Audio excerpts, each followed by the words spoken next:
Should you get the Model O or the Model D? Hey guys, my name's Keelan, and with the Model D Minus just on the horizon next month, I'd like to explore the differences between the two models and help you decide which one is right for you. So, what are the immediate differences out of the box? Well, the glorious Model D takes a much more ergonomic approach this time around. In comparison to the Model O's ambidextrous approach, I'm more of a fan of the ergonomic style. Personally for me, it just feels a little bit better in the hand. You may also notice the side buttons. They've had a big change since the Model O. On the Model O they were quite small, there was a little bit of pre-travel, and it was just unfortunate that these were the only part of the mouse that really felt cheap. But this has been completely rectified on the Model D. Now they're much larger, they're easier to hit with your thumb, there's no pre-travel, and they just feel really responsive. Here's a little preview.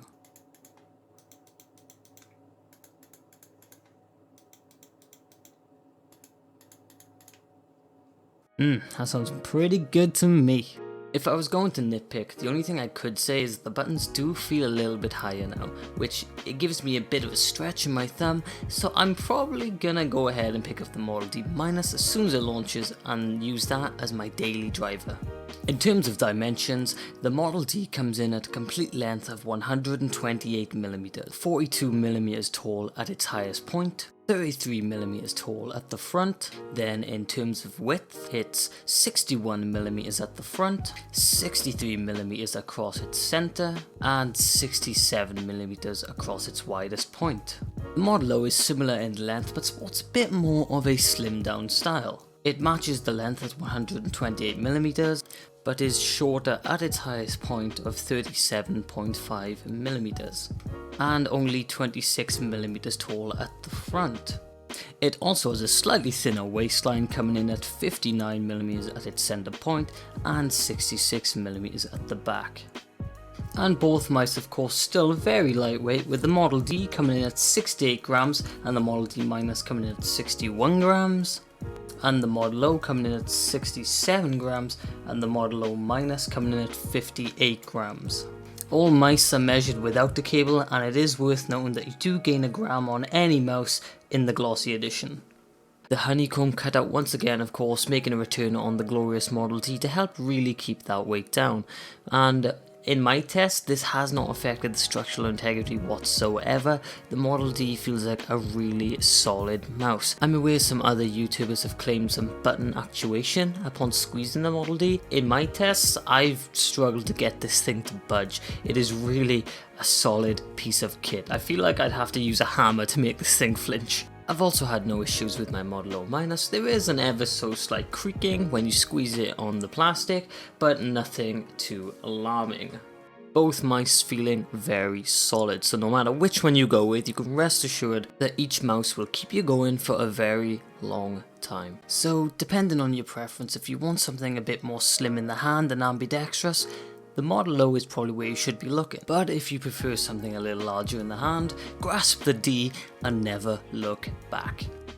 And that highlights most of the key differences, because under the hood, these are very similar mice.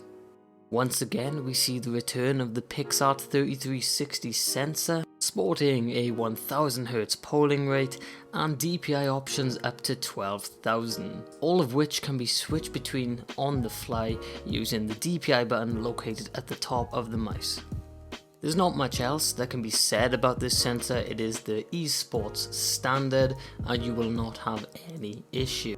Next up is the extended cord. Previously with the Model O, this did have a bit more of a shoelace style. Now with the version 2, the cord feels much better. The version 2 just feels a lot more lightweight and flexible, and to be cliche, it really does at times feel wireless. But it's good to know that all future batches now will come with the extended cord version 2, so this isn't anything you need to worry about. The mouse feet are still the premium G-skates, coming in at 0.81mm of thickness, ensuring you get plenty of lifespan with these feet.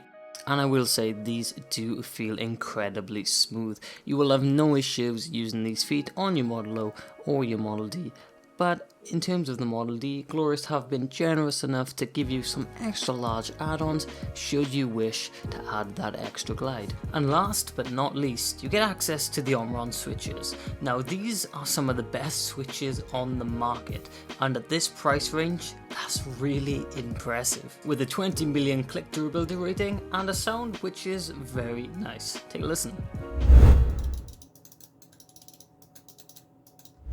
Very clicky and very responsive. What more do you want? Well, how about a low price tag? The Glorious Model D seems to retail at around £43 at the moment in the UK, and the Glorious Model O and the O minuses tend to hover around £46 to £48. But stocks do seem pretty low right now in the UK, so expect the prices to fluctuate. And I've left some links down below to some of the cheapest places I could find these mice in the UK right now. For you guys across the pond, the price is a bit more consistent because you can buy directly from Glorious, with both mice coming in at $49.99 for the matte editions and an extra $10 if you want either one in gloss. And that is not a bad deal. But I think that does it for today's video. I hope you've enjoyed, and I hope this has been insightful for you. If there's anything you feel I missed, or you'd just like to ask a question, go ahead and leave it in the comments below, and also let me know if you're going to be picking up any of these mice. On that note, my name is Keelan, thank you for tuning into this episode of KeelTech, and I'll catch you in the next one.